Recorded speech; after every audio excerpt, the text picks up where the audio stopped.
thinking today about what we have seen, one of the main topics of conversation, which is the government's crackdown on the rioting. And of course, we've started to see these televised trials, the show trials, if you will, of those people who went out and caused wanton vandalism, who attacked emergency service workers, who hurled abuse, and they have been very quickly prosecuted. They've been rounded up, tracked down, and put in front of the whole world to demonstrate what happens if you behave like that. A deterrent, some might say. But then I thought to myself, we've not done this before, have we? I didn't see show trials to deter grooming gangs. I didn't see them rounded up and put on television to demonstrate that if you abuse little girls, the full force of the law is going to come after you. So why all of a sudden, when we have a really long wait to have a court case, when apparently we don't have enough magistrates, we don't have enough police officers, that when I was attacked at 11:30 in broad daylight on Oxford Street, all I got was an email. I didn't have a hard hat or a truncheon or a shortwave radio to call for backup.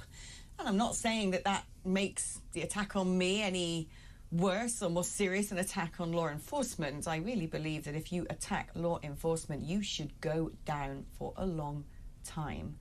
But that wasn't taken seriously by the police when I reported that incident.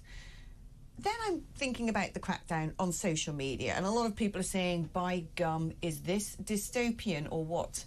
That if you just retweet something, misinformation, then you could face the long arm of the law. And I thought, well, okay, we need to get things back in a box. We need to make sure that the people who are trying to perpetrate chaos are no longer able to do so. And then I thought to myself about this crackdown on social media. Well, we know that when most people are procuring or selling drugs, that takes place online. We also know that when people are procuring and exchanging really horrible weapons, zombie knives, guns, that also takes place online. We know that when terrorist groups are trying to coordinate and foment the sort of disruption, attacks on society that are unimaginable, that takes place online. We also know that when extreme paedophilia is being passed around and the abuse of children is being promulgated for sick men to enjoy, that is done online. And never before have I seen a government call for social media to be controlled or banned.